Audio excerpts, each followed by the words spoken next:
well enough. We are on to the workshop. Excellent. All right. Welcome, everybody, to the Town Council work session for December 6th. We will begin, as always, with the Pledge of Allegiance. Councillor White, if you would lead us, please. I pledge allegiance to the flag of the United States of America and to the republic for which it stands, one nation, under God, indivisible, with liberty and justice for all. Thank you very much. And item 2, roll call this evening. I understand Councillor Ward is not feeling well, so he is excused. Okay. And then we will get right to the main content for tonight's meeting, and that is a facility study presentation by Placework. Is there any kind of framing that you'd like to do to set this up, Town Manager? Just as the council's aware, we commissioned Placework to do a facility study on town facilities. It ended up being mainly the police and town hall due to financial reasons.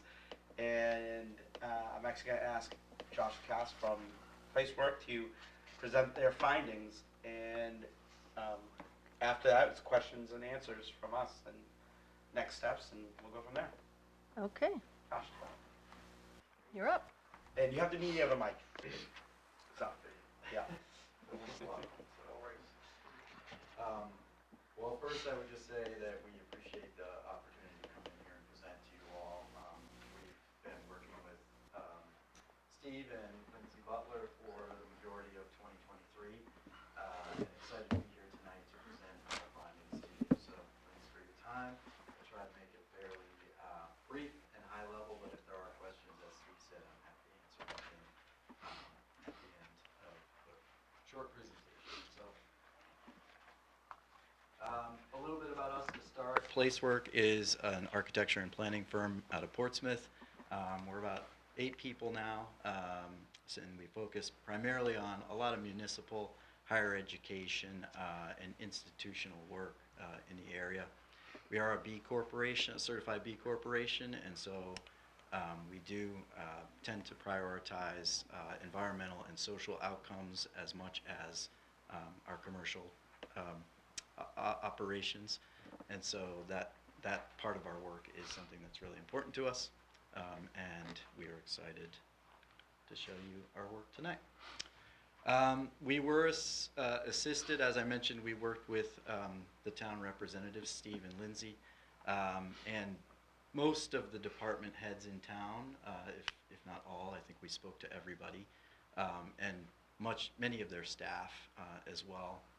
And with Placework, we had a team of sub-consultants as well, looking at different parts of the project. So just to acknowledge them, Emmanuel Engineering was our civil and structural consultant, looking at these facilities.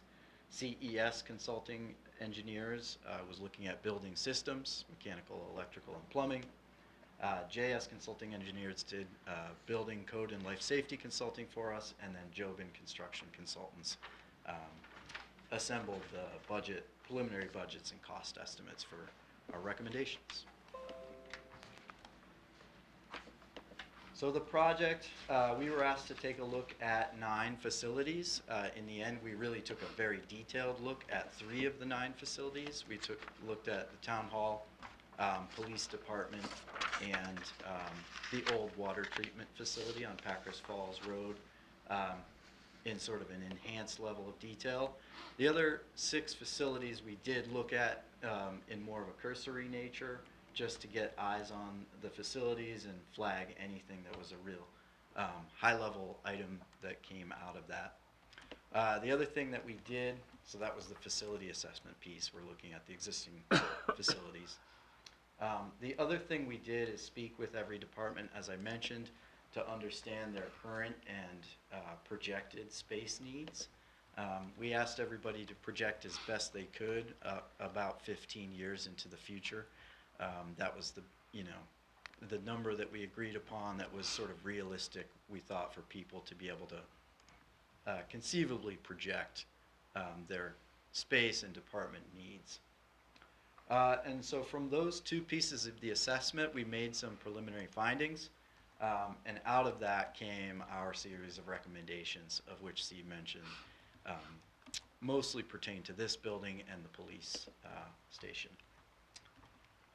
After we had that list of recommendations, we developed budgets to go along with them, and we wrapped it all up into a final report this September, I think it was.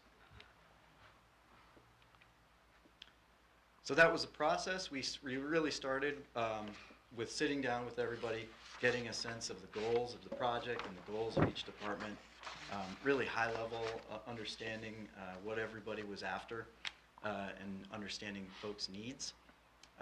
As I said, the existing conditions and space needs assessment came next. We took a little more detailed look into the facilities and the departments. Out of that, the recommendations and the final report. And the final report is the report that's in our... Yes, the large document. Yeah. Okay. So just based on that, those sort of early conversations, those visioning type sessions that we had with folks, we established a set of guiding principles that we would come back to over and over throughout the course of the study to really sort of guide decision making and make sure that every decision we were, or every recommendation that we were proposing is tied back to sort of a big picture sort of guidepost or guardrails. We don't need to read all of these to you, but really they were about addressing police needs. One of the findings is that the police were really and are really out of space and in need of more space, as well as some of the issues with the space they currently have, technical and operational issues. We wanted to focus on efficiency and making the best use of the available space that you all have in town on a sort of a holistic basis. There were some known code-related life safety issues that we wanted to make sure we addressed in the recommendations, most notably at the police department. We saw the town hall as an opportunity really to think about the organization of the departments and the way that the town departments sort of interact with one another as well as the public as a sort of an organizing strategy for the building, and we'll get more into that in just a minute. We did observe there appeared to be several underutilized properties, sort of in our judgment, and thinking about ways of either making better use or potentially selling or, divesting of those properties. And then, making sure that we're analyzing these decisions as in light of benefit to residents when we are evaluating these sorts of decisions. And I should have mentioned, I am also a resident. It's been a meaningful process for me. Of course, exercising professional judgment comes first, but it's also, on a personal note, quite exciting to be looking at some of these facilities. We did develop a decision matrix, and obviously these are small. There is a copy in the packet in front of you. We wanted to have a set of criteria by which to evaluate our recommendations. And so this is really not intended to be an empirical guide. It's not like we thought about the matrix and the highest scoring project on this list is the most important. It's really intended to support sort of the process of developing these recommendations. So as we said, off to the left is the list of recommendations. Renovate and expand the existing police station. In doing so, we also recommend developing the Beach Street property for the senior center. We can talk a little bit more about that, but it is currently on the same property as the police department, and we recommend that that be adjusted. The next one is renovate and expand the existing town hall building. Again, that's really for organizational purposes. Third is to utilize the old water treatment building for redevelopment. That's really open-ended. We didn't, during the course of the study, fully define what that means, I think intentionally, because that could mean the town uses it, or it could mean someone else uses it. But really, the important piece of that is the assessment that the building is underutilized and could be better utilized. And finally, the scope of our study did not allow us to make cohesive assessments regarding the library and recreation facilities. Those departments are complex and really require specialized study. And so we did not feel that we had enough information to make solid recommendations related to those departments. The recommendation essentially is more specialized study is needed.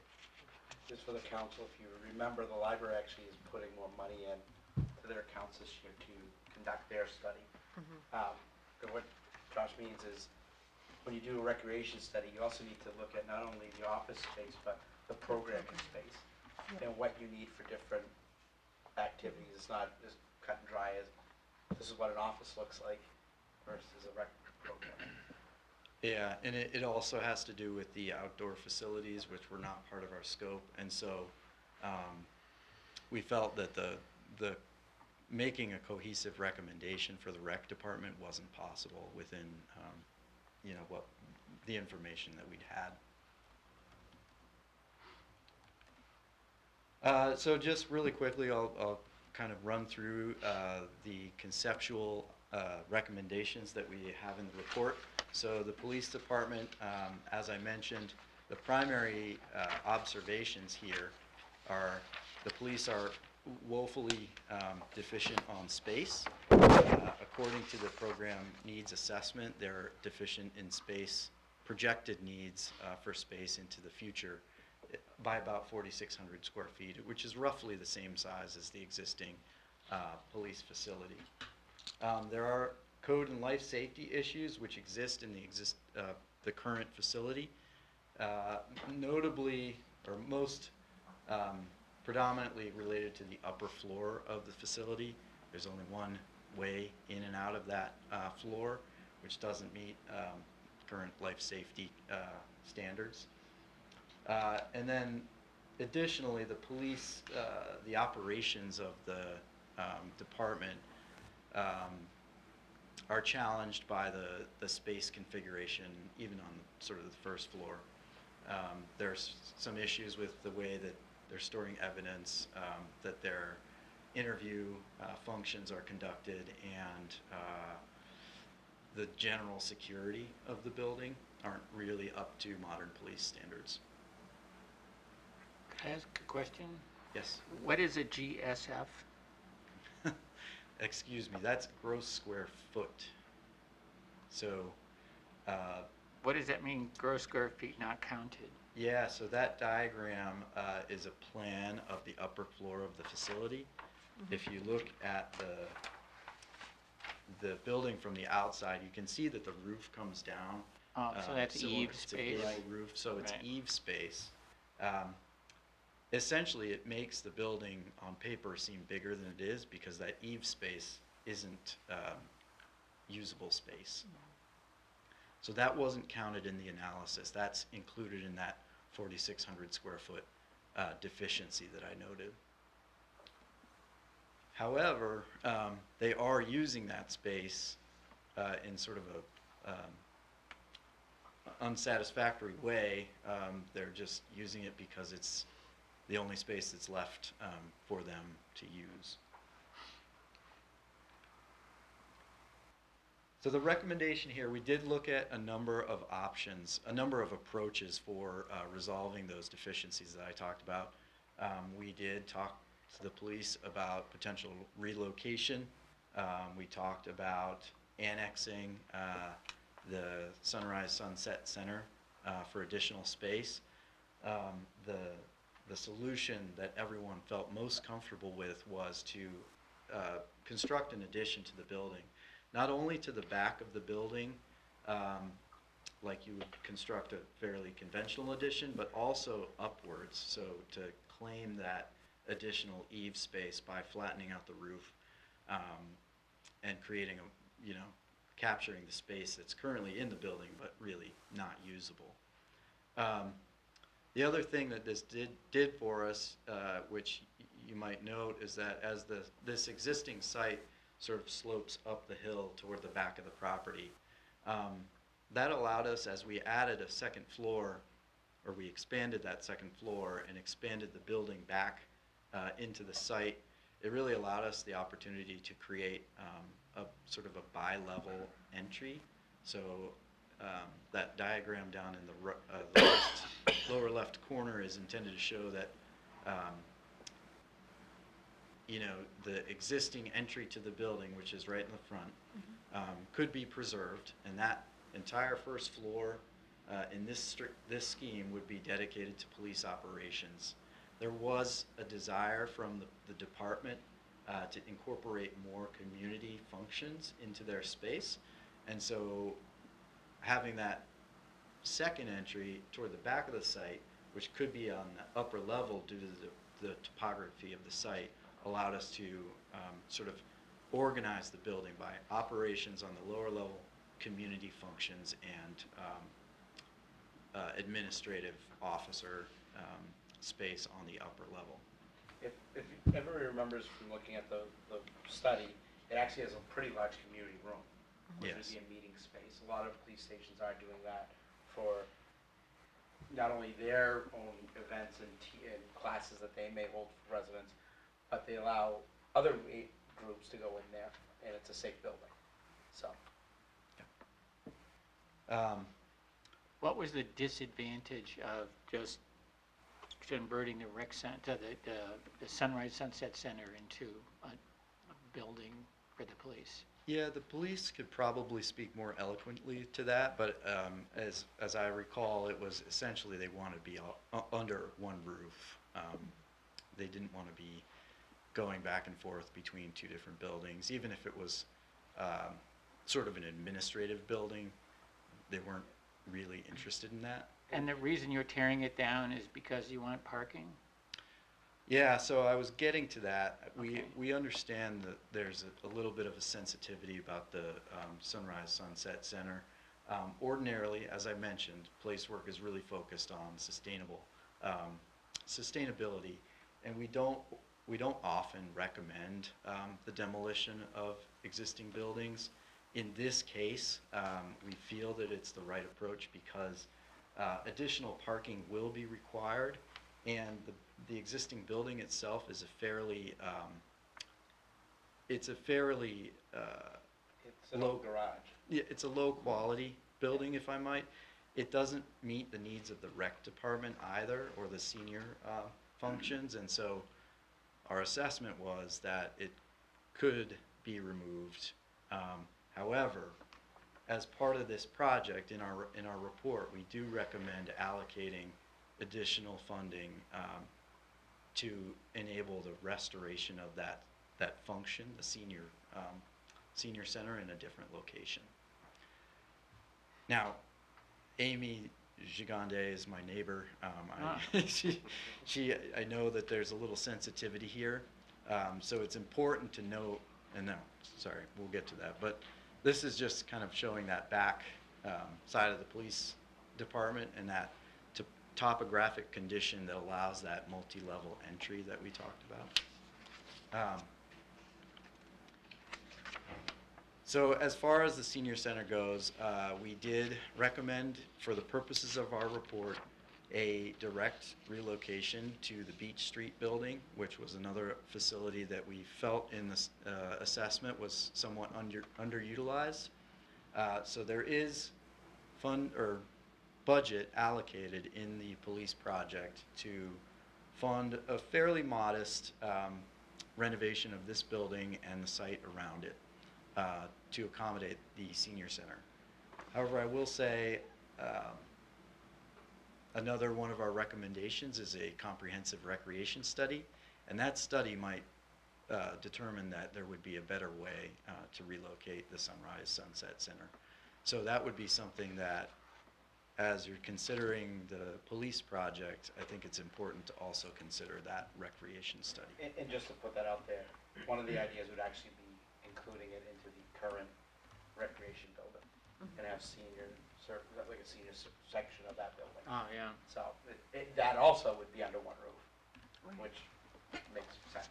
Yeah. Did you consider, the Beach Street, I mean, the building looks to me like a garage too, but there's a ton of parking there. Yeah. Yeah. Did you consider just building the police station on Beach Street? We did not. We did, well, I'll say we considered relocation to essentially somewhere else, and that was, again, less desirable to the police. They like the opportunity to be visible as you're driving on 108, and they like the presence offered by their current location. They weren't too interested in relocating from that location. They do get walk-in traffic. And that's the necessity. If there's an emergency, they know they can go there, so we can go there 24 hours, and there'll be somebody there. That's why they prefer to be in a public place that you can literally walk to if need be. Do we own the land under the police station? We do. That's not HUD land? No, that's ours. HUD's at the other side of the Yep. road, yeah.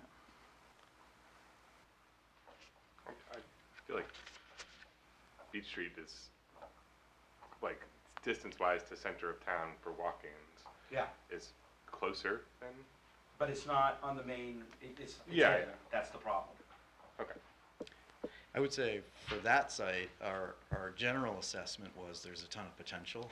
Yeah, yeah. It's really picturesque, and there's a lot of space for parking, as you said. Yeah. And I will say that this was a goal of past councils, is not so much what's in the front of that lot, but what's the line behind there. And if we got permission from the Northern New England Rail Association, would be to establish another rail stop for the Downeaster. Oh, that's an interesting idea. You know, a few years ago, we were in discussions with them. Because like you said, it's a short walk to It's- downtown. right. Yeah. It would be, and that, we own actually a significant amount of land there as well. Yeah. That's not developed.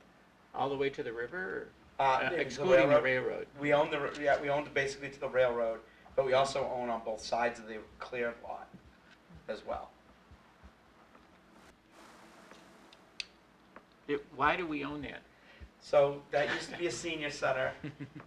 So when I got here, there were two senior centers. There was one where it currently is, and that was the other. The Beach Street Center was actually a quasi-private entity that was donated by, I believe, the Cheney Corporation many, many, many years ago. Right. And the town also, I think they contributed the land. Well, that senior center, the deed said if they ever cease to exist, the property gets turned over to the town. I want to say probably in 2013, 15, that area, they, Oh, pretty recently. yeah, they folded. They just Right. couldn't get we're a town of 10,000 with two senior centers. That's Yeah. a difficulty. So they folded and we took ownership of the property.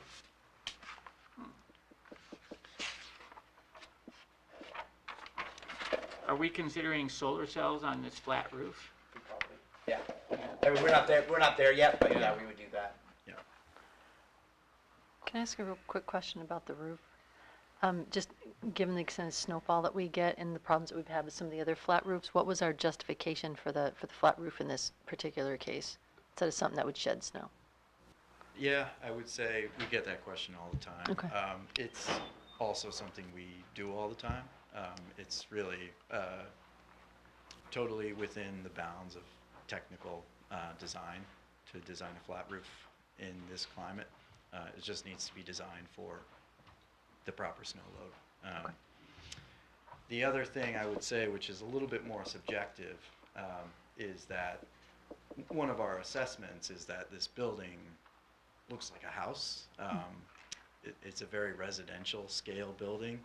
In our, design opinion, flattening the roof and making the building more square could potentially create a more civic, approachable building that's obviously a public building. I like the house. Yeah, I was Yeah, gonna so say, I like they the probably house did that on too. purpose, right, I to know. make I it disagree less- with that. I know, it's a very, It looks that's a friendly. I mean, subjective- we want our police department to look friendly, and that Yeah. looks very friendly. Yeah.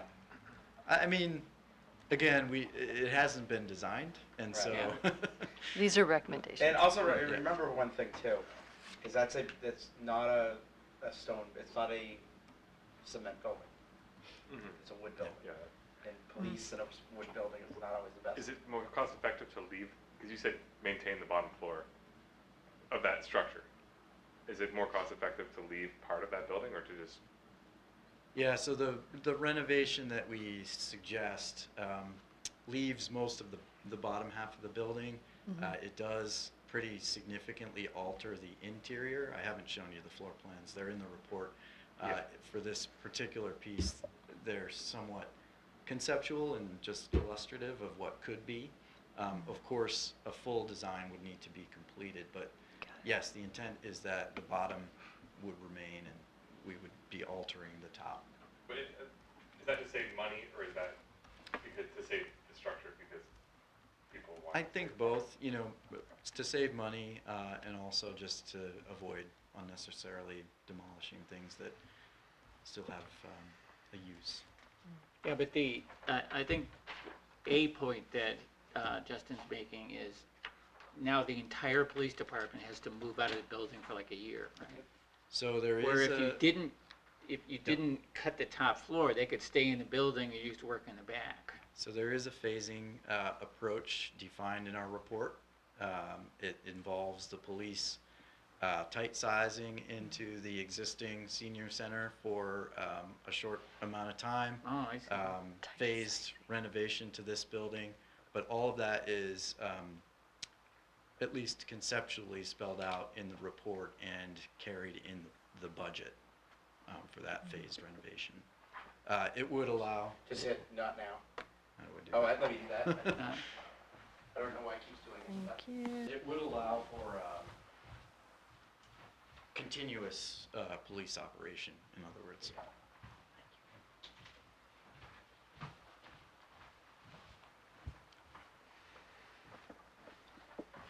Shall we move to the Yes. town hall? Yeah, Oops, other way. wrong way. Okay. So the town hall, I'd say that, generally the condition of the building here is relatively good. We didn't find any glaring deficiencies. There are a few, you're smiling. There are a few more minor life safety and accessibility issues that we need to address. Generally, the findings here are more organizational in nature. So we did observe that there are some organizational and wayfinding issues. So what you're seeing on the right is a cross-section, if you can imagine, through the building, showing the general distribution of functions. So on the lower level is a shared and collaborative space that's used for large gatherings. There's this room that we are in right now on the second level, which has some overlap, in our opinion, with that lower level space, as well as 2 levels of town administration on the second and third floors, plus the school, who have partial ownership of the building as well. Steve noted during the course of the study that people coming to try to pay their taxes or get a dog license occasionally stumble into his office looking for those functions. And so, there are 2 doors on either side of the building. It's unclear what's the difference between the 2. So those are some of the things that are the wayfinding and organizational issues we noticed.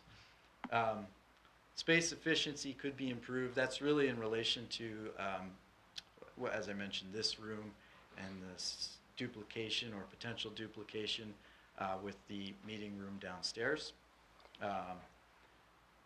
And, possible efficiencies between departments if there's shared storage opportunities or things like that. Ownership, as I mentioned, is complex. The church owns the parking lot in front, and the school owns part of this building itself. We did observe a expansion potential that way toward the back for an addition. An addition at the front is not possible for those because of the ownership issues I mentioned. And in general, space needs were less of a driver here. Really, we're not, we are proposing an addition, but the primary purpose of proposing that addition is not to resolve space deficiencies. It's really to resolve qualitative space issues and organizational issues. So we looked at some precedents. This is obviously a very different scale, but this is Boston City Hall. It's the idea that's important here, and that is a centralized location for anything you need to get done, anything a resident would need to get done in terms of town business. So you can go get a dog license, pay your taxes, pay your parking ticket, whatever, all in one place. For a local, smaller scale, the city of Dover, if everybody's familiar with Dover City Hall, what used to be the police station in the back, which was on the lower level, is exactly that. You go in, it's a long line of windows, and you can do everything from water to paying a parking ticket there. And it has its own parking, so. And another observation is that if you go to the town website, it works exactly the same way. There's a thing that says, how do I do X, Y, Z? And it's all on that homepage, so it's kind of a corollary in that regard. So this is the recommendation. Joe has a question. You gotta jump in. Just to be clear, 99% of the interfacing with the town from people is with the clerk's office. Yep. Yeah. Very rarely do you actually. Absolutely. That's why we want to have a customer service area. I understand that. Yeah. I just want to point out that it's. I think in terms of, there's also building permits and things like that that could potentially be included in this if the departments could work out how that would work. But we agree, the clerk is really the primary, proprietor of such a facility. I mean, and the way you can tell is when the clerk's office isn't open on a Friday, this building is empty. Yeah. So, So an extension to the diagram that we saw, the existing conditions. This is the proposed condition. Again, it's a cross-section, if you can sort of imagine. So to the left in red is the addition we'd be proposing, and we'll look at a site plan of that in a second. But really, this cross-section shows that concept. Really, you're consolidating the public interface on the lower level. It's reinforcing the wayfinding. People know exactly where they need to go. And then the town administration really has the sort of the run of the second floor. And the public doesn't really need to worry about going up there unless they have appointments or things like that. and to throw another thing in there, as you can see, there's an entrance to the back. That means the public would more be using the lower lot and entering right into the clerk's office and going back out versus using the front doors and using the stairs or the elevator. I mean, they could if they need to, but it's going to be on one level. Yep. So it's a much easier access for everybody. Yeah, so again, there is this multi-level approach, similar to the police department. This is the back of the building as it was in March or whenever we were here. And this is the proposed kind of scheme for the addition. So this doesn't chew up parking? One spot, There would two. be I'd say it's more reconfiguration than elimination of parking. I don't know what that means. We Yes add or no? spots, and we have enough land to add the spots that we need, that we're gonna take away. Correct. If you look at Okay. this photograph, you can imagine the addition being on the green space in Right. between the parking. and That's the what I building. just asked, and Yeah. I got an answer that was like very Well, political. because he's not saying we wouldn't take away a spot. Yeah, What we're saying is that those spots would be made up on other pieces Yeah. back. so it's obviously Exactly. bigger than the green space. Yeah, no, yeah, right. Just to be clear, we own the land in the back of the building. We do. here. We don't own the land in the front. Correct. We don't own the land that this building is on. No, we own the land this building is on. But just the footprint. We own the footprint of the building. So, Just out of curiosity, where is the front? I mean, is it the front of the building that extends over to the church? we'd have to do a survey of which, exactly where it is. Okay, There's question about the spaces right in front of the building. It was always a gentleman's agreement when this became the public school, when the Catholic school closed, that they can use the lot if needed for like a funeral or something that happens during the day, but we would be able to use it for business as long as we maintain it. So that's where we are. I believe, and I remember looking, it's almost like, if you can see a little bit of a white line on that screen, there's almost like a property line, like right in that area. Yeah, so there's actually 3 lots that make up this Yeah. spot. So there's, this is sort of the general outline, and then there's a property line, and this is, again, we didn't do a survey. Right. This is all based on tax information, but roughly cutting through the front of the parking lot on a diagonal like that. And then there's another one you can see sort of ghosted in here. These 2 back lots are owned by the town. This is owned by the church. Looks like a lot line adjustment might be helpful. To be honest, I mean, if we ever got down to that point, I would probably approach the Archdiocese and say, we would like to purchase the lot for parking and allow you to continue to use it, because, again, they use it when we're not here, yeah. unless there's a funeral, which is not every day. And, you know, see, we have the opposite schedules because they use it on the weekend. So, in a lot of communities, but the old churches didn't have parking lots because they didn't have cars back in the 1800s. They have an agreement usually on a parking lot somewhere. Earlier you said something that kind of has been sticking with me, and you said basically that we don't need more space in town hall. Why are we having, why is it the addition so large if the space is just to reconfigure? Our assessment is that the quality of space and the quality of service could be improved, and the quality of wayfinding in this building could be improved by constructing this addition. And there are space that we do need. We have no conference room space. We have no welfare office in here. We have no separate assessing office in here. We have a small closet in the back of my office that they use. And we're doing this for 30 years in the future. Yeah. So, in 30 years in the future, we may have, which a lot of communities are doing, and I'm not saying we're going to do it right now, in-house legal counsel is becoming more cost-effective than contracting out. We may have, and I know many years ago, I didn't recommend, but council recommended that there was an assistant town manager. There was other positions that they were recommending that if we had another position, we wouldn't have the room. A perfect example is the town engineer. She's in a windowless room at Public Works. Yeah. That's like, so, yeah, that's, operationally, do we need extra space? Yeah, I say yes, we may disagree, but there's also qualitative that, you know, Yeah. and the one thing we're not discussing also is we don't have an archive, what we need. We don't have a proper place to store records. They're currently stored at the water plant. Yeah. And we don't have ready access to a lot of those, which we need to by the law. So that's the other, and as I discussed, we discussed when we were doing this, do we get rid of the finance office upstairs and turn it over to the school? I said, no, we keep it because we need a place for the archives.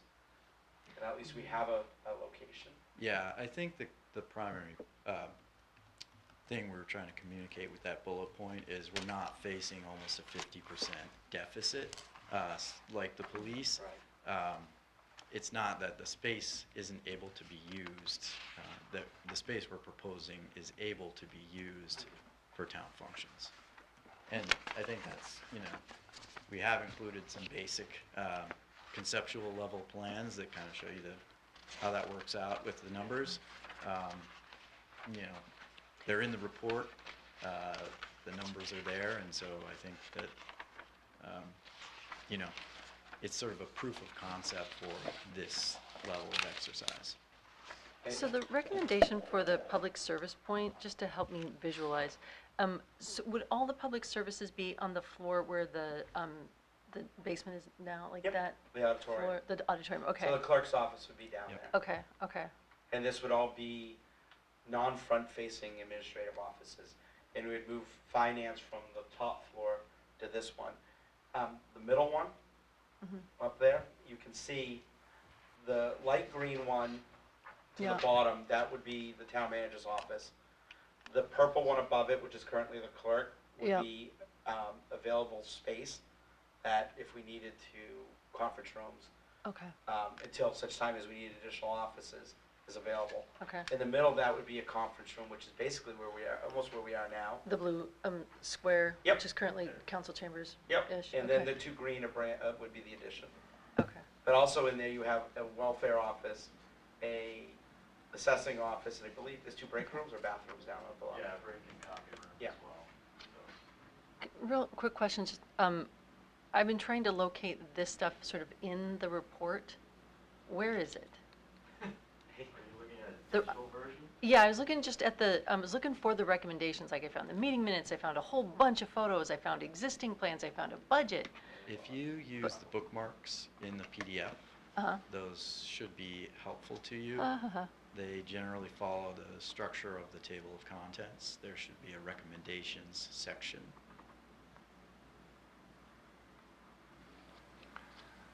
so, anybody help me find this? Like, I looked at the table of contents, and I Well, didn't, let's there's back nothing that said recommendations anyway. Let's back up. Okay. There's an appendix to the report as well. And Okay. that may be what you're looking at. That's what I'm looking Yeah, at. You're looking at the end, too. Or- there's two documents. So there's a Got main it. report and then there's an appendix. You would want the main report. Got it, okay. That explains the thing, thank you very much. Okay, proceed. Okay. So there's a former town father who's very concerned that this room is a fire hazard because there's only one method of getting in or out of the building. Does that get addressed? Yeah, Essentially, yeah, this room would no longer be in its current condition. It would be Okay, but the room that administrative replaces space. it, would it have two separate There's only the entrances? appendix. It would Okay. be up to fire it code, would be yeah. the auditorium. So yes, there would Okay. be two entrances and exits. Right, on each side of the room. building? Yep. Yeah, okay. So, So- in our, or at least in mine, it's, And- we only right, have. on the a- online packet, Okay, both documents weren't put in there. It's only appendices are on there. There's an error on our side. So I have a question. There's obviously a, large auditorium or meeting room and a smaller meeting space. There's no council room, if you will. If the council were to use a large meeting room in order to meet, I think it would be important that that meeting room be able to be split into smaller sections so that you don't meet in a huge hall with, 7 people. It's a very uncomfortable feeling. And so I'm just, making sure that that gets noted somewhere, because otherwise I think it's, it's a lost opportunity, I guess. Understood. Yeah, it's absolutely. I'm thinking of other city and town halls that have old auditoriums. I think what they do is basically have an accordion wall that can come in and out. Yeah, or maybe something a tiny Yep. bit more modern than that, Yeah, or, That's well within the Attractive. realm of yeah. feasibility, Yeah. and so that could be easily accommodated. Well, I mean, it's, the meetings in here are, one of the primary uses, at least during part of the day. So I'm hoping that the space can be an inviting and, and welcoming space to people to come to and participate in the meetings. And so as much as we can do to that, to accommodate that, we probably should. and anything we would do is, we'd have updated technology, updated sound, Yeah. updated, Sure. Updated lighting, right, updated finishes, I think, Yeah. Mhm. the budget carried all of that stuff, so. Including our on-air light, right? I didn't have all that light. Move on. Okay, so I think this is just about the end. We've covered much of this. As I mentioned, the recommendations for the library and rec are a little bit finer grain investigation, more specialized to those uses. The recommendation, or I guess the observation about the former water treatment facility is that it's underutilized, and the uses that are currently in that building, which is essentially archive storage, are fairly substandard in terms of their quality of space. I don't know if anyone's been in there, but the archives are not really being stored for longevity. What could that space be used for? Depends. It's, yeah. It looks like a great recreation area, doesn't it? I mean, you could turn that into, have boats there and You stuff. know, it could be, if we sell it, it could be a great office space, you know, right on the water, if somebody may want to buy it. Could be a great brewery. It looks like a nice place to have outside and stuff. It does look like a good brewery. If we looked at using it for additional, maybe not town, but another governmental agency in the community that shares space with the town, if they wanted to have their own building. Got it. If they didn't use that one, they could use, they may be on their own site. But, you know, we'd have to look into seeing exactly what we can do with it. I mean, whatever you do, you probably have to get rid of the cement portion that was addition Yeah. and restore it to the original old. The brick. The original building is sort of a square-shaped brick building. You can sort of see where the cement turns to brick. Yeah. We didn't make specific recommendations on that, but the newer portion is less architecturally significant and architecturally pleasing. There's also a need to add parking for pretty much, I would say, most uses that you would put in there. So that would increase the space in front of the building, get that parking away from the street as well. We do recommend specifically probably an assessment of that building, a real estate assessment. That was not part of our scope. As well as we understand that the planning is undertaking a revision to the master plan.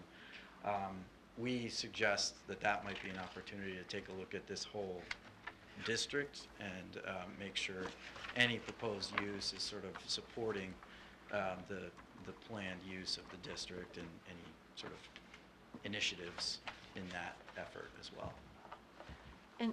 And going back really quickly to the town hall, where's the office that gets Lindsay out of the windowless closet?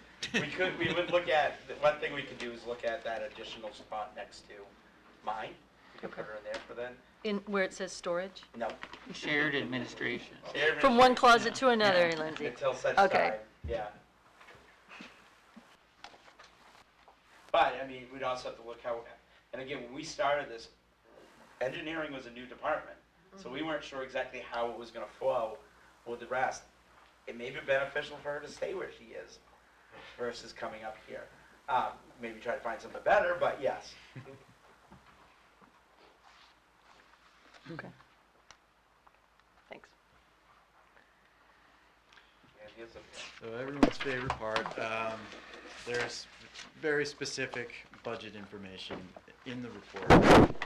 In general, the police came in around $10 million for that renovation, including soft costs and escalation. I believe we escalated those costs not too far into the future. It may have been 2025 or something. But of course, that all depends on the timing of the project and how much escalation is actually included. The one note is that $10 million does include about, I think, $750,000 to $1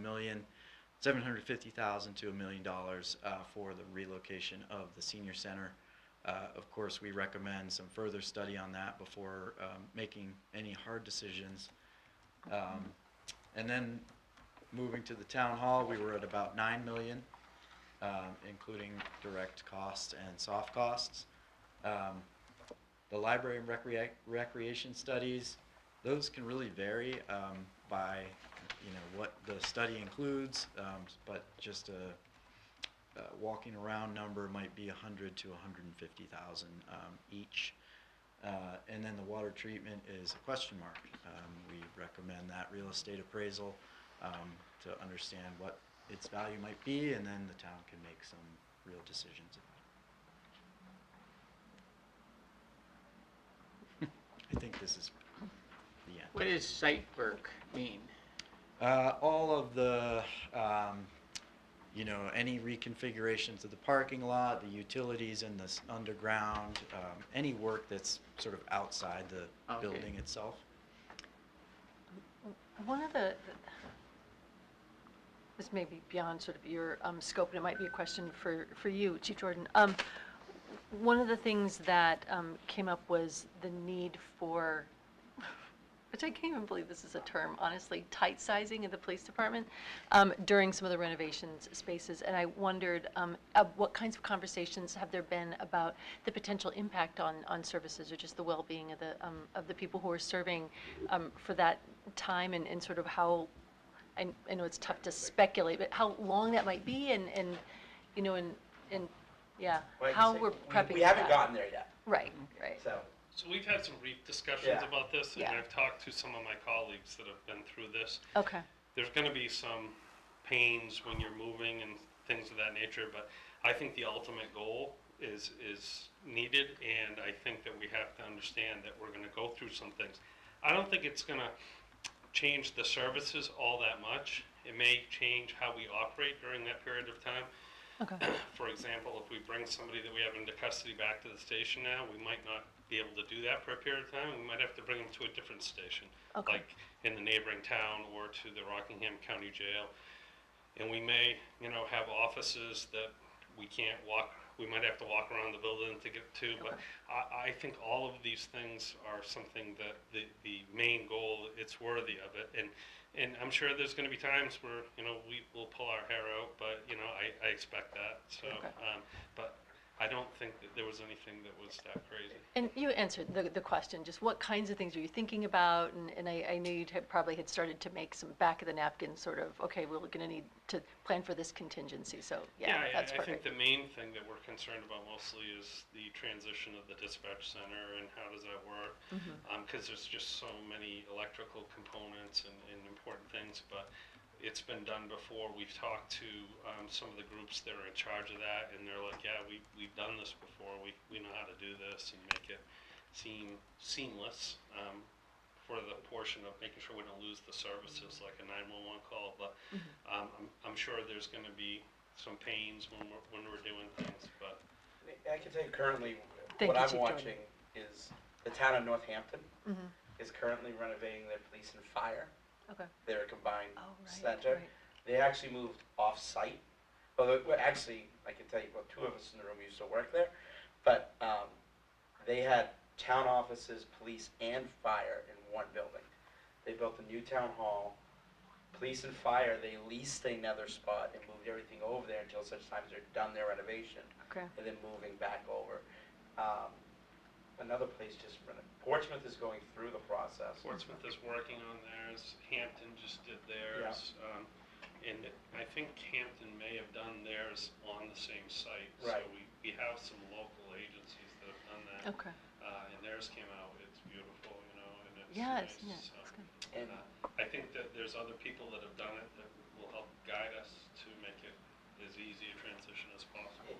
And on our side, it's a discussion of, the pandemic taught us that some offices could go remote for a few, a little bit, a short period of time if need be, if they're not forward-facing. If they're forward-facing, that they have to be there without an appointment, come in and pay something, we could, we could just set up a temporary place in one of the buildings that are underutilized currently. Okay. Thank you. Just to let you know too, there are contingencies out there that what happens if, we can say, what happens if town hall caught on fire? How do we operate the next day? Because we have, What an unusual thing to say. it did happen here. So, it's something that happened, and we look at other communities. A lot of them have to get basically what schools do and get temporary shelters until such time as it can build. Okay. Did you consider building a new police station? What would be the cost of a new police station on land that the town owns? Did you look at that option? We looked at the option conceptually as an approach, and it was determined that the police weren't really in favor of that. Well, nobody was in favor of that, I guess. So we did not explore a cost comparison. So, currently. You have to come up, you gotta talk to me up here. Okay. More for the chief here. So currently, you do a lot of your training and things at the current fire station, right, down there? Some of it, yeah. When we expand beyond the area that we have upstairs, which holds maybe 30 people, so yes, so not a tremendous amount, but somewhat. I think one of the things that was a driving force for us was we like the location because everybody can find us, and we want people to be able to find us. And I think we talked briefly about moving, and yeah, that was my desire to stay there just because of the central location and the ease of ability for people to get to us and us to get to them. Can I ask one? Okay. What if we were to do this? You keep dispatch and 1 or 2 offices at the current location, and you move the rest of the operation down by the public works, down by there. Yeah. And we move the town clerk and finance, whatever, into the renovated part of the other part of the police station. So more towards you is if you dispatch and you have 1 or 2 offices at the existing building, and then the rest of the operation is elsewhere. Yeah, I would want to be in the building with the dispatch center as we work with them all day, every day. They're, our 24 hours, 7-day-a-week contingency, and there's just so much that goes on that I don't think that would work fluidly to have them in separate buildings. Are you saying temporarily or permanently? No, permanently. And Permanently, yeah. on the flip side too, the CFO, actually Director of Finance and Administration, acts as the deputy town manager when the manager's not here. That's separating a big chunk of the person that the manager works with from that operation. Councilor Lamontina, it's an interesting proposition, and I'm curious as to sort of, what's the rationale for making that particular recommendation or asking that question? Dispatch, most people, when they're dealing with the police, they deal through dispatch. They go down there, they see the dispatcher, and the dispatcher calls police and has them go somewhere else. So the police would maintain a central spot or a central, location here, right where they are today. All the other parts that they do, the chief and whatever, the ones that are, administration, they would be elsewhere, along with, the jail and whatever. So in other words, it keeps a central location for the police, but it gives them a new building, whatever. And it saves money on Needs the, going forward. Gets the town clerk out of here and also into a centralized location, and frees up all that space for administration here. And one other thing I It's an thought, option. I just thought of, is operational costs in the future. You're actually taking one building and making 2 additional buildings, so now you have to heat 2 buildings and put electricity in 2 different buildings, so you're gonna have a new police station plus an office building on Main Street. well, there's advantages to that too. I understand, but I'm just saying You're that. still heating the police station, you're still heating here. Yeah. But you're not But you're adding tearing, a third you're not building. tearing down the Sunrise Sunset Center Yeah, and keep the moving it Sunrise and Sunset. doing all that. I mean, there's a significant amount of money there, right? But you're still What adding, if we you're bought, adding another what if we building. bought the old funeral home and put a second building there? That's right on Main Street, it's even closer to downtown. Councilor White's been Madam waiting. Chair. Point of order, one conversation at a time so that those of us who are trying to listen and follow can follow one and not miss the other. Fair enough.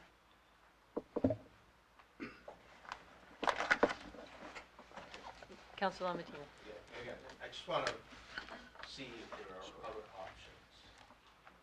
That's the only thing I'm suggesting, is I want to hear from the chief as to his thoughts on splitting. I would not be in favor of that. I don't think, and these guys have been doing the studies and laying out the plans. I think there was some discussion about the fire department, and there wasn't necessarily enough room for us down there without building a new structure, and I would be opposed to having the dispatch center and the police department in different locations. We work with them all day, every day. They're also the eyes and ears for stuff that goes on in that building, for the officers that are on site. I would be opposed to that unless somebody could show me some extraordinary reason that that would be beneficial to the town. Okay, good enough. It's just worth a shot. No, I understand. I'm a taxpayer too, so I know that this is an important discussion to have, for sure. Councillor Dornblood. I do appreciate the notion, though, of having a kind of a public service point, if you will, which is kind of what I heard you describe it in a way, that where whether it's police-related business or other town-related business could be conducted in one spot. So I do think that bears keeping in mind. And maybe what I find a little tricky with the proposals so far is that it goes into a lot of detail already, and not having kind of been part of a process as to how do you arrive at the detail makes it hard to follow along. Usually when designing a house, let's say, you start maybe with bubbles, activity bubbles, and you place them and then it starts to take shape. So I'm wondering if you could maybe go through the process that you took, not the meetings, the minute, but the process from an approach perspective. Sure, yeah, and it did really start with questioning and answer sort of format, really understanding the needs of each department.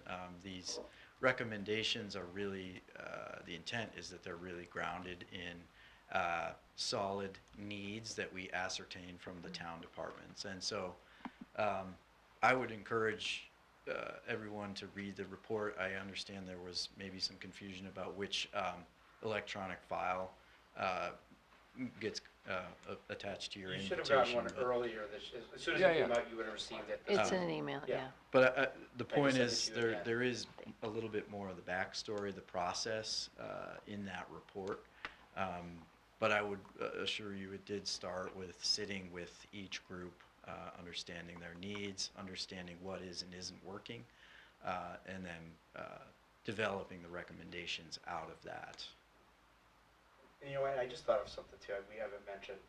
We did have discussions with the school district as well. I don't want you to think that we kept them in a bubble at all, and we talked to them, we kept them abreast of everything we were doing, because they are our neighbor, so we wanted to make sure they knew what was going on. And we met with the superintendent to give him an update of when we had the final report as well. We offered it, we said, look, do you have any needs to be involved in this process? And they said, not at this point in time. Go ahead, Yeah, Councillor so Baxter. when the high school was built, why did they make the decision not to put the superintendent in the high school? I don't know. Okay.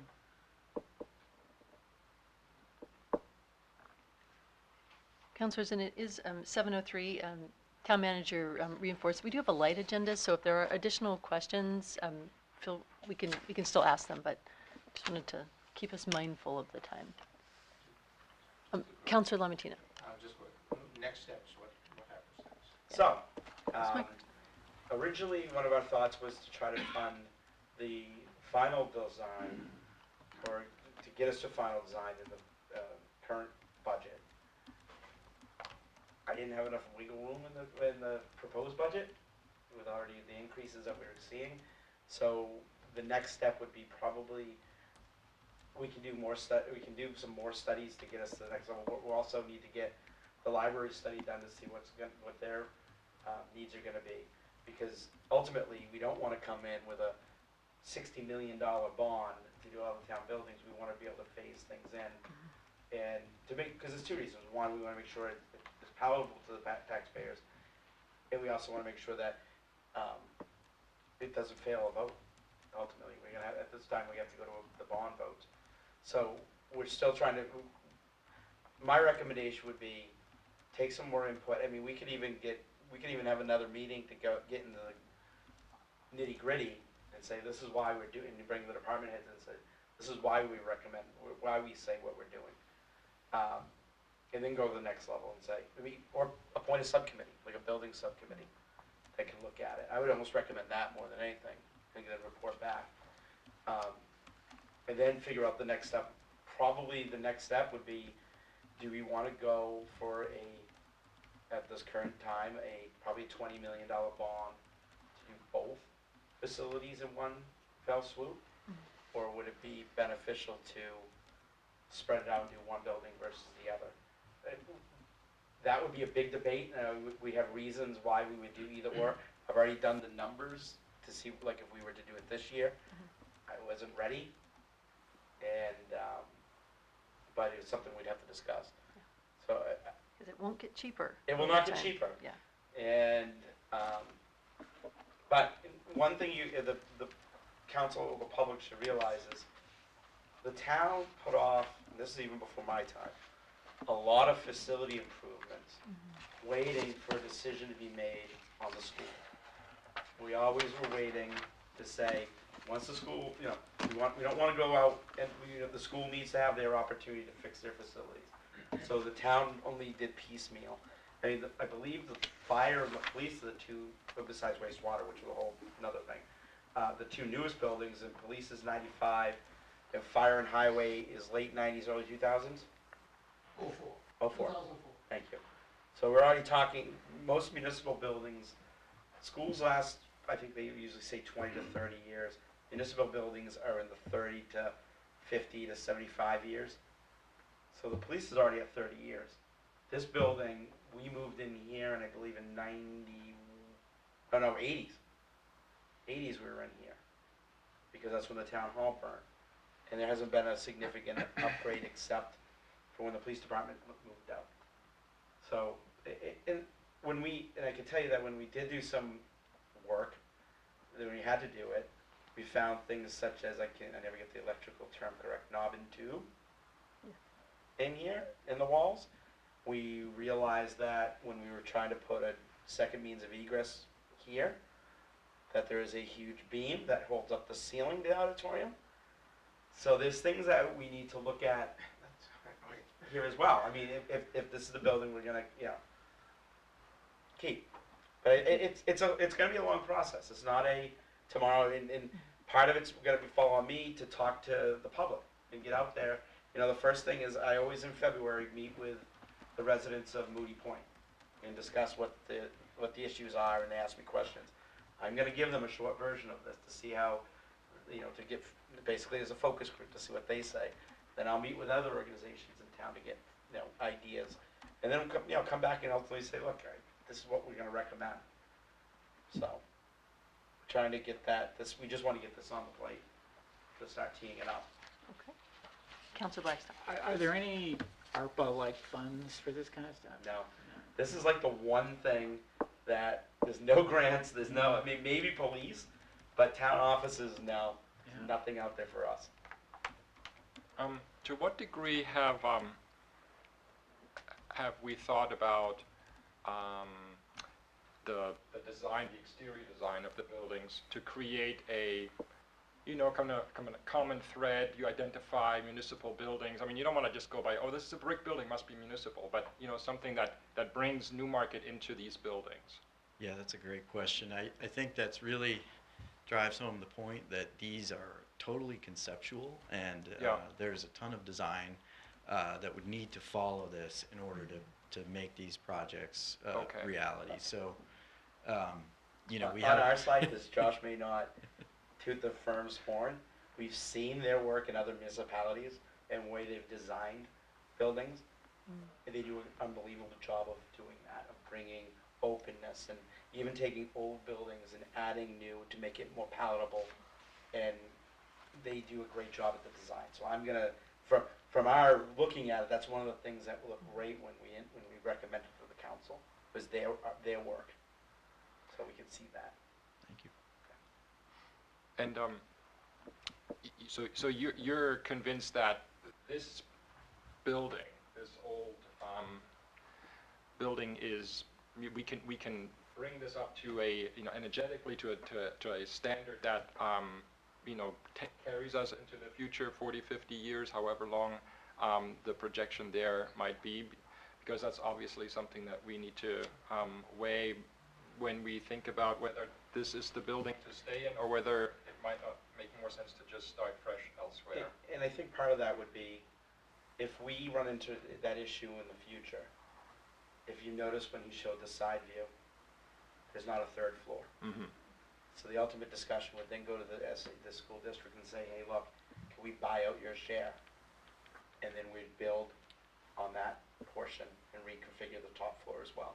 Yeah, If we we come showed to it there that. is dashed in such that Yeah. it would be designed to be able to accommodate a third floor in the future. So absolutely, the answer is yes, this building can be made to last the next 50, 75 years. As I mentioned, it's in general in pretty good shape. There are eccentricities, but on the scale of, if you're investing $9 or $10 million into the building, those eccentricities would be resolved as part of the project. So. Councilor Blackstone. I think one of the things that he's talking about here is in 30 years, we're going to want this building to be energy independent, right? So, there's a question of, is the building mechanically strong, right? But then there's another question of, if we're going to not be burning fossil fuel and we're going to run this whole thing off of a heat pump, right? Is this building capable of achieving the insulation, whatever you want to call that, requirements to become, energy independent? Yes, generally yes. That level of renovation I would say, has not been accommodated in the budget so far. The renovation to the existing building that we've proposed is largely related to finishes and reconfiguration of space. In order to make that happen, which it could be done in the future, you'd be looking at, insulating the walls, replacing the windows, but it's technically, from a technical perspective, yes, that is achievable. And that is something that, we focus on existing buildings all the time. So would the police station, at least the part that's new, meet standards? Anything that's new would be built to a high-performance building standard, Right. yes. That includes anything at the police and anything at town hall. Right, I mean, what is the word? It's not LEED. What is it? that's Home, LEED. natural building? What is the retirement center being built to? It's got another word. Passive house? No. I can't remember, but something, it's like LEED, but without the Yeah. legal stuff. I can't remember what it's called, but it's gonna be built to something like that standard. Well, LEED or well, passive house, there are a number of standards out there, so. But we did include for all of the new pieces a high performance envelope, meaning energy efficient, very energy conservation friendly, so. Right, and we're gonna be considering heat pump technology or something to heat it, right? Again, we're still not there, but if we were to move forward with Yeah. design, yes.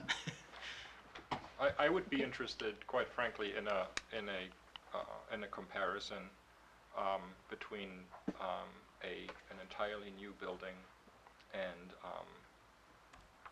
taking this space, this very large building, adding a small not small, a significant extension to it, but then really only doing reconfiguration doesn't seem like doesn't seem like it goes far enough. So comparing the cost to bring this building to a place where the energy use is minimized to a degree that you would be able to achieve in a new building, and then doing a comparison over the lifespan of the building, a cost comparison. I think that might be a way to approach this, rather than just staying here in this year and the next 3, and looking at the costs now, but what costs will our children or future residents have to bear in order to maintain and heat the building if we were to stay here versus an entirely new building built to the best standards that we can afford, so that we have a kind of a real we can make a good choice for the future. And because yes, it is about wayfinding. It's about making sure that people can get good quality service when that we expect to achieve to get here. But ultimately, when we are investing multi-million dollars, when we're going out for a bond for $20 million, we want to make sure that that money is invested in a way that it returns real value to the taxpayers over the long haul. So I think we would do ourselves a disservice to not have that kind of a comparison available to ourselves before we make a decision, or to even go forward, before we go into deciding on design or anything like that. That is for this building. I think the police station is in a different place, and I also think that the needs there are much clearer. And my recommendation would be that we focus on the police station first and place our oops, I'm sorry to everybody out there, that we place our efforts there and learn from that process for this one. Just I did a quick Google search. Kennebunk is going forward with a new town hall. It's $9 million. It's about the same as the renovation. I don't know if it passed, but Councilor Martina? Can I make a suggestion that the town manager set up some time in another meeting for us to continue, because I think we have a lot of questions, a lot of things. I would support that. Okay. Awesome. Any other questions for place work? Okay, I'm seeing none. Thank you very much. We appreciate your time today. Thank you so much. Appreciate it. And we will go ahead and adjourn. Why don't we take a 5-minute, you can do that. Yeah. like a little 5-minute stretch break, and then we will convene at 7:22. Wait for 3. I've always heard back of the envelope calculation. I've never heard back of the. Can you put us on recess? It made me Thank think. you. I used to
Okay, counselors, we are gonna We're ready to get go. moving here.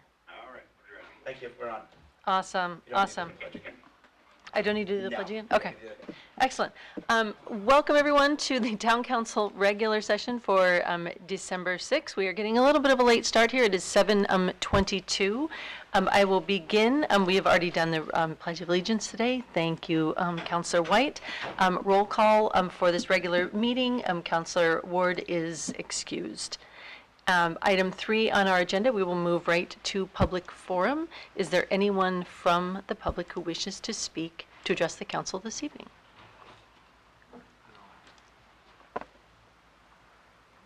Seeing none, I will close public forum at 7:23. Item 4 on our agenda is the town council to consider acceptance of minutes, and we have one set of meeting minutes this evening, and that is from the town council regular session for November 15th. And I would accept a motion to approve those minutes. So moved. Excellent. Do I have a second? I'll second. Excellent. Are there any discussion or changes? Okay, seeing none, Wendy, if you could call the roll, please. Councilor Gleisberg? Aye. Councilor Lamatina? Aye. Councilor Dornblu? Aye. Councilor White? Aye. Councilor Blackson? Aye. Councilor Conley? Aye. Motion passes 6-0. Excellent. And we will now move right on to the report of the town manager, and I will turn it over to you. Thank you, You're Madam Chair. welcome to keep it brief. I know your voice is still a No, little tender. I'll be okay. First is a fiscal year 24 expense and revenue update. First quarter of the fiscal year is completed. There's nothing out of the ordinary. We have expended 38% of the budget, which is normal for the period of time. I did provide a couple of charts just to show where we are with expenses. Revenues are still on track with nothing out of the ordinary. Motor vehicle permits are lower than last year at this time, as are building permits. Not concerned, but we'll monitor the situation. Talking with my colleagues in other community, everybody's hitting the motor vehicle are slightly lower due to lack of new motor vehicles. When you buy a used one, you don't pay as much as a motor vehicle fee. So the next item is, for a number of years, we've been attempting to have Main Street, Exeter, and Jerry Avenue, and other small streets that be reclassified from a Class 1 state road to a Class 4 urban compact street. An urban compact establishes the community as responsible for the maintenance and operational control of the state highways within a densely populated area. This program provides funding on a per-mile basis to communities to maintain the state primary and secondary roadways, except turnpikes and freeways, which we don't have any, within the defined urban compact boundaries. Program communities are also eligible for the New Hampshire DOT Urban Allocation Program to fund roadways improvements within the compact boundaries.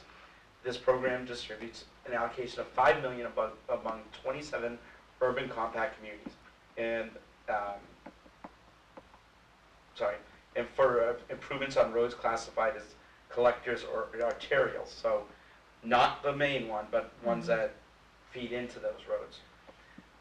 The urban compact boundaries is established by DOT, incorporates all town maintained streets and state roadways within the area where frontage on any highway, in the opinion of the Commissioner of Transportation, is mainly occupied by dwellings or business buildings in which people live or businesses conducted throughout the year and not seasonal only. Basically means downtowns. This would benefit Newmarket in operating the previously mentioned streets. Currently, any work that needs to be done would have to be undertaken by New Hampshire DOT. They could potentially mean that any streetscape work could be removed. In addition, we already maintain these streets by plowing them in the winter, as well as the sidewalks. If we didn't plow the roads, those roads in the winter, we would not get as much, they would not be cleared as often as they do. So we're not picking up the plow whenever we drive through on Main Street. We keep the plow down and help clean that up. We've been working on this for a number of years. Finally, we have begun discussion with DOT to determine if this is feasible. Public Works Director can attest that for years they just said, never gonna happen. There's a new commissioner, new staff there, and we're at least gonna have the conversation.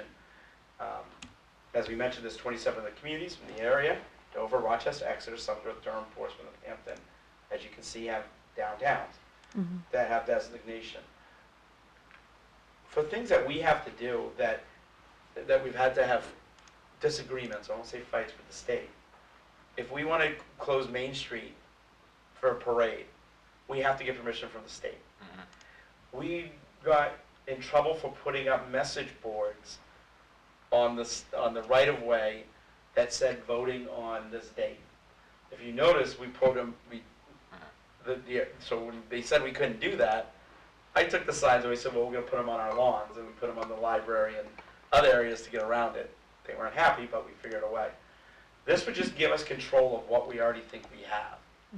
And that's Main Street and a lot of these smaller side streets. Part of the negotiation is they want us to take over, there's parts of Packers Falls and Grant Road that the state currently maintains.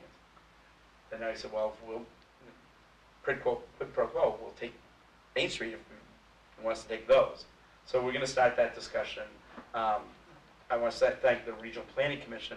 This is one facilitating discussion, and Public Works Director, the town engineer, and I will be meeting, I believe, next week or the week after with them to start the discussion to come up with a boundary. It's not going to happen overnight, but it's something we've been wanting for a long time.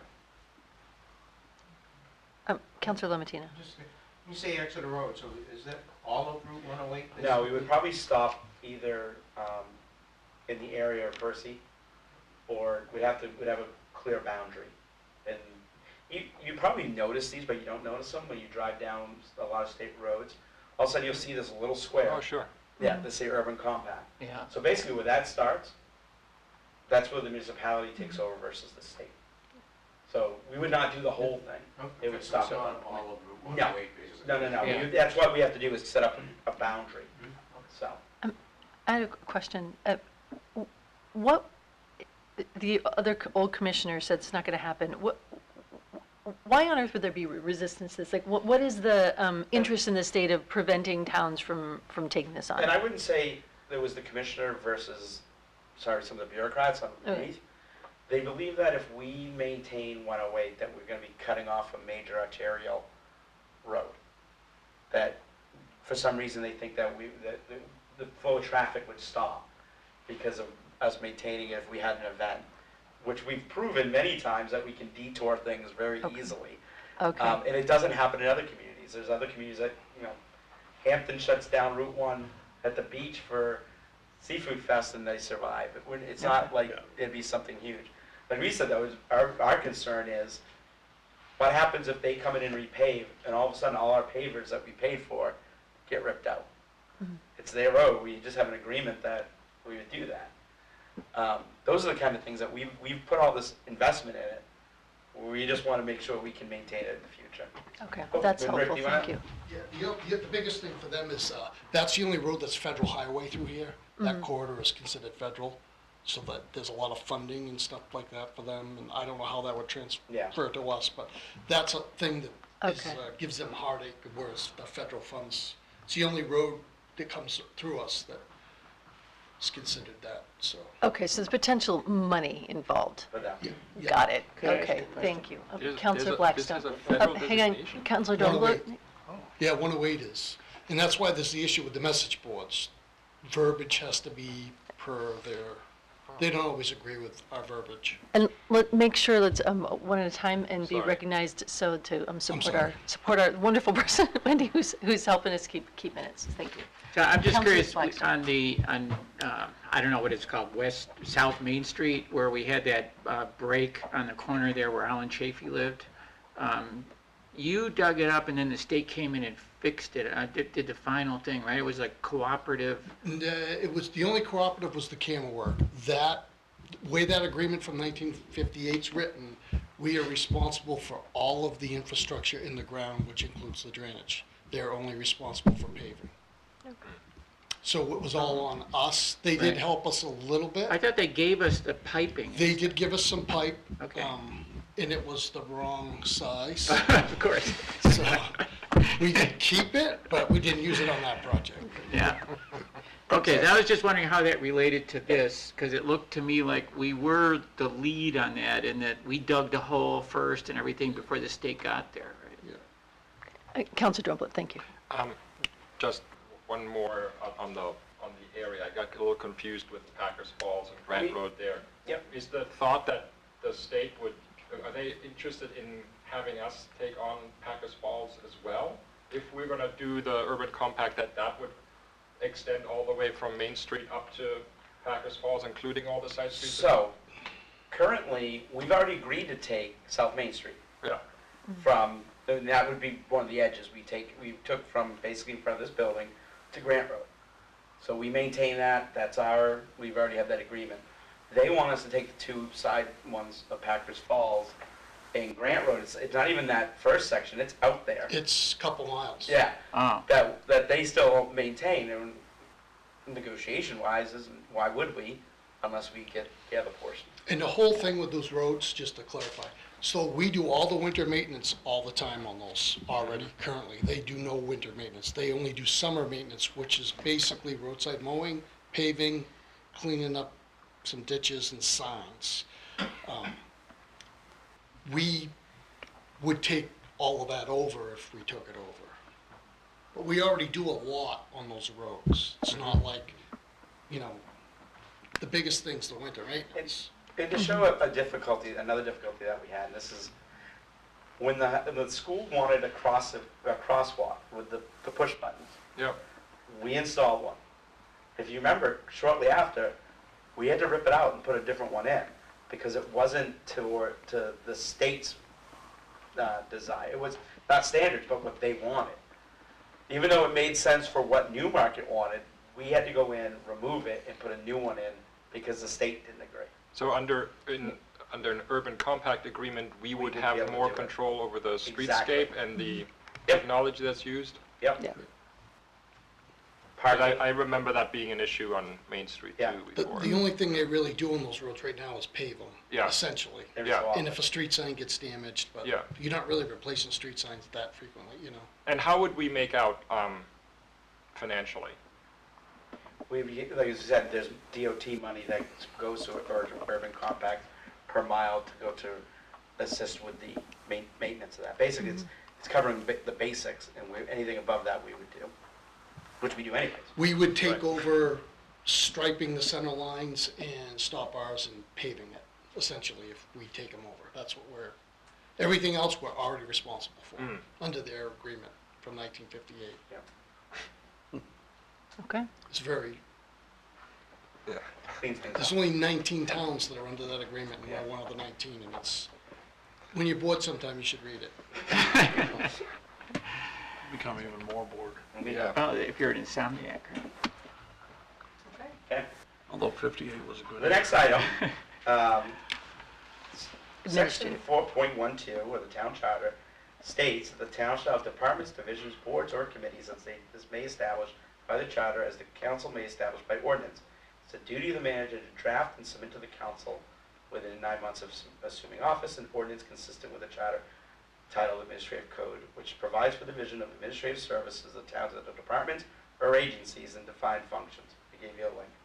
We have not had a substantive update to the code in a number of years. I'm currently circulating a final draft of department heads of a revised code and hope to get it to you shortly. It'll better outline and streamline operations of government. One of the things is, if we still went by the administrative code, I would have like 9 department heads reporting to me. This will streamline it down to 6. It also doesn't have the offices of the town engineer, doesn't have the building inspectors still separate from from planning, which would streamlining. So it's just basically, we're not changing anything, we're just making it reflect what we actually do. Department heads are reviewing it now, and I should have it to you at the beginning of the year. Not in my written report, that another ordinance that we're currently working on to update is the parking one. We went and looked at it because of the acquisition of the Dame Code parking lot, and there's a couple things in there that we've been doing practice-wise, but we never changed the ordinance. For example, setting the speed limit on South Main Street, says the state does that. Not anymore, we do that. The second one is, we never put in a provision for the electric charging station behind the library, nor permitting for the, I use the term Weaver's Road, because that's where it ends up, the spaces that we have in there. So just updating the parking ordinance and adding Dame Road in there. So we'll have 2 ordinances probably at the beginning of the year for the council to review. Okay. And that's all I have tonight. I apologize, I did not attend Mary Main Street due to illness, so I can't give an update on that. Okay. Any other questions or discussion for the town manager's report? Okay. If not, then we'll move on to item 6, and that's committee reports. Are there any committee reports this evening? Oh, Councilor Lamatina. The Energy and Environment Committee has met. We've completed our draft of the energy chapter of the master plan. We passed that on to Bob. This is all I got. Well done. Okay. Any other committee reports? Okay. Quiet couple of weeks. Excellent. Then we will move on to resolutions and ordinances in the second reading. And this evening there are 2. And the first is Resolution 2023-2024-21, and that is the WA Water Improvements $300,000 bond. And I would accept a motion to approve this resolution. I'll make a motion to approve Resolution 2023/2024-21, warrant article for issuance of a $300,000 bond for purposes of water infrastructure. Excellent. And do I have a second? Second. Excellent. And Sean, if you could. Thanks for having me tonight. So what this has to do is there's a water standard out there called the lead and copper rule. It's been around for a long time. It was established to make sure that the water systems were meeting the limits for lead and copper. Which, but now in 2021, there's been a revision. And the revision to the rule is really to eliminate all lead and galvanized services. The town of Newmarket is an old system. We used to have a lot of lead and galvanized services. So the town has had an aggressive program to remove them. However, this new rule says you need to go out and inventory all your services and make sure you know exactly what each service is made out of. And the town of Newmarket has 2,100 services. So we have done that inventory, and we've come up that the town has 15 services that it needs to have replaced. We've gone out and did the work and looked at what it's going to cost, the estimate to replace them. $300,000 is that cost.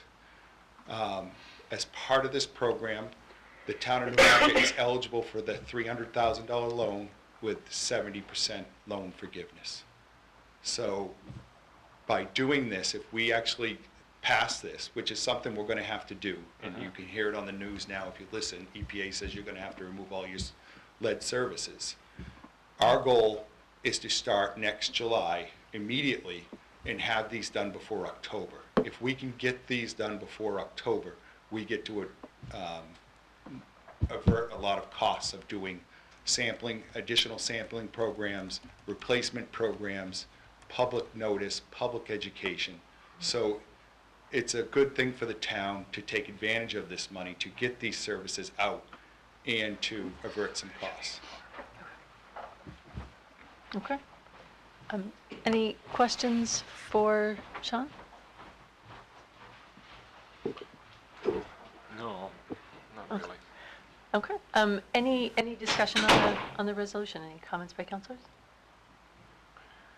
Well, it seems like this is something that we ought to do, considering there is an opportunity to have money be reimbursed through the principal forgiveness program through the State Revolving Loan Fund. And obviously, we have to comply with the federal rules, so not sure what to discuss really, but thank you for doing as good a work as you always do, Sean. Okay. Any other discussion or comments? I would agree. We don't have a choice. We have to get them done, and this is a way that will help us get it done with 70% loan forgiveness. So I think it's a good move. Okay. If there are no other comments, Wendy, if you could call the roll. Council Glazebrook. Aye. Council Lamatina. Aye. Council Dornblue. Aye. Council White. Aye. Council Blackstone. Aye. Council Conley. Aye. Motion passes 6-0. Thank you. Excellent. Okay. And the next resolution in the second reading this evening is Resolution 2023-2024-25, and that is the Fire Department per diem supplement, and I would accept a motion to approve this resolution. I'll make a motion to approve Resolution 2023/24-25, Fire Department per diem supplement. Excellent. Do I have a second? Second. Great. And Rick, you going to talk to us about this one? Real quick, yeah, back in April, we were really struggling like everybody. So we knew we had the funds to get through to July, no problems, changing our per diem and hiring per diem people. We increased the rates to compete with everybody. Nobody wants to do this anymore, so everybody is just poaching people from current departments as far as hiring new people. With the per diem, what's been great for us, we're not paying retirement, we're not paying insurance, healthcare, all that stuff. They're already working somewhere full-time. I get one guy one day, another person from all these other departments to help cover our openings in our schedules instead of hiring a full-time person and adding all the bennies. Unfortunately, we can't, with budget restraints, we can't continue to go where we were. We knew we had this fund to rely on to help supplement. I've had to cut that back, so we don't have the staffing that we had, but we just can't afford to do what we were doing. It did fix our problem, but, so I really need these funds to get through to next July to survive, or I'll be over budget by about 100,000. And that's just having one person on, not two. Okay. Town manager. Thank you. We did ask for a legal opinion, it's in the packet. Basically, the ambulance revolving fund, this is exactly what it's for. You're charging the insurance companies to for the service that we're providing.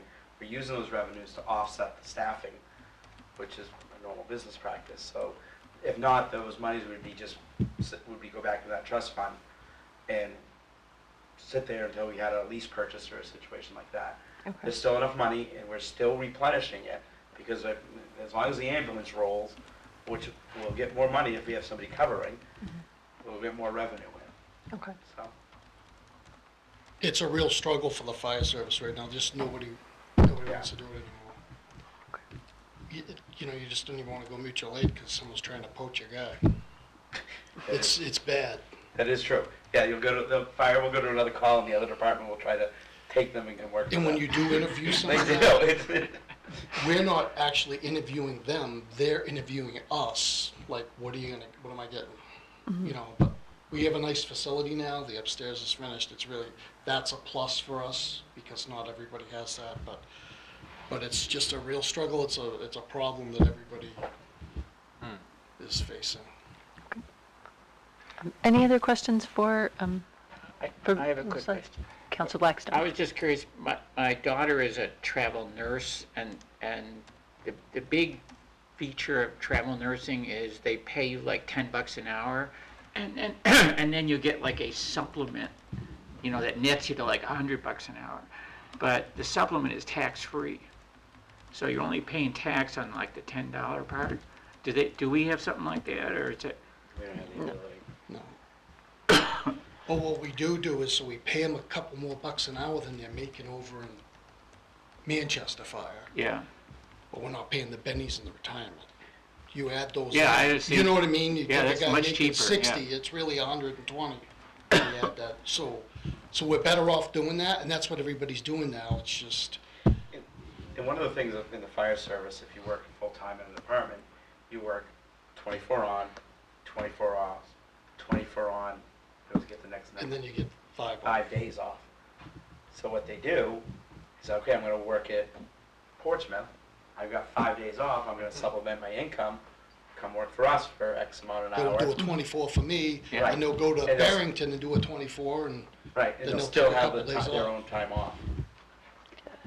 It's a good way to function. It's just, we're gonna have to slowly build our budget up to get there. Yeah. If you see when we did the budget, I wanted like 480, and I think I got 3, Yeah. so. Okay.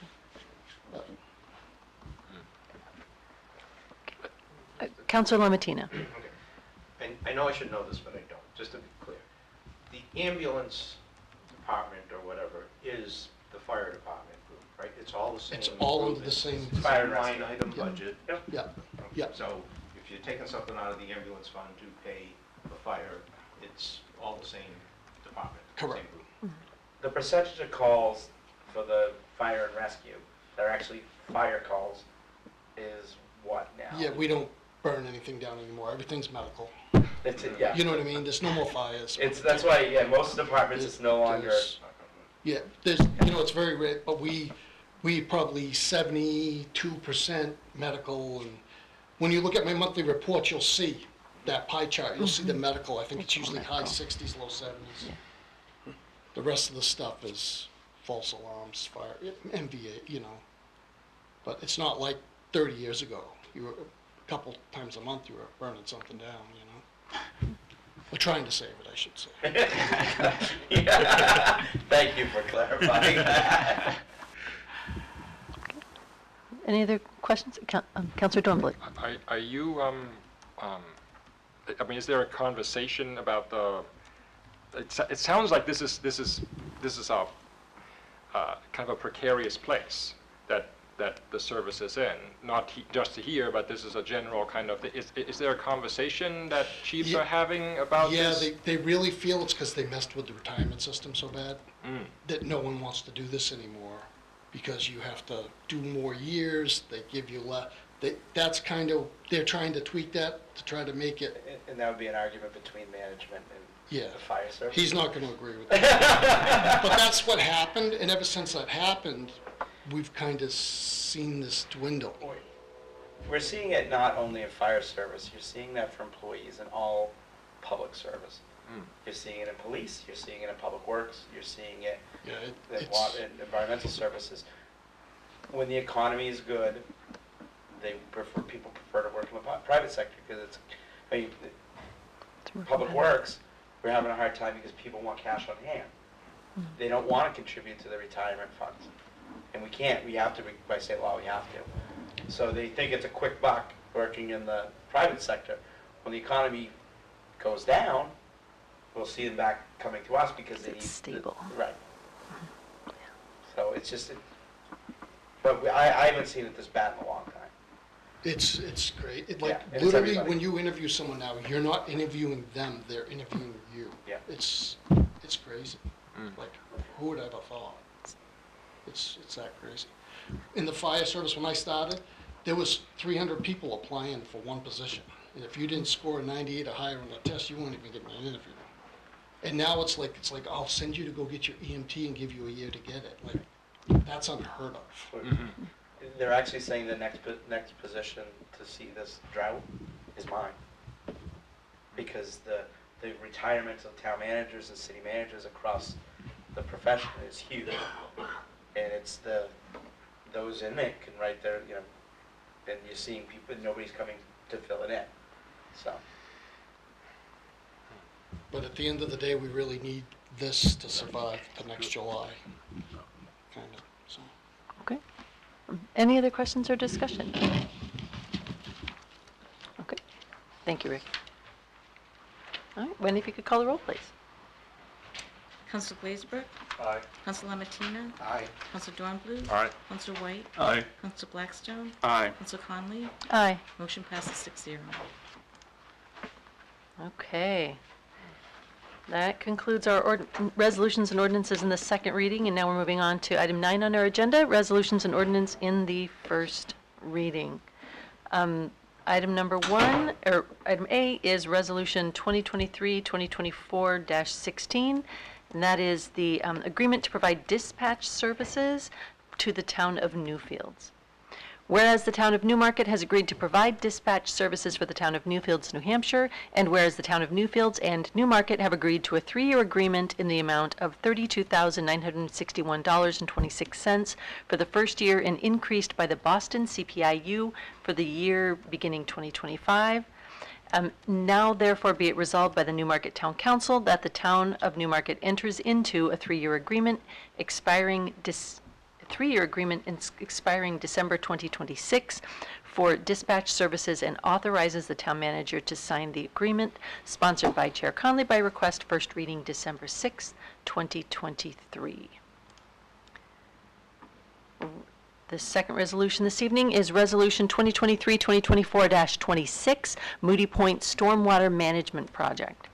Whereas the town of Newmarket received a Clean Water State Revolving Fund loan in the amount of $100,000 from the New Hampshire Department of Environmental Services to be used for the Moody Point Stormwater Management Project, and whereas the town staff would like to partner with Underwood Engineers on this project through an existing general engineering services agreement dated December 5th, 2019, whereas the town staff has negotiated a scope of work and associated fee for this project not to exceed $100,000, which will be paid from the aforementioned CWSRF loan.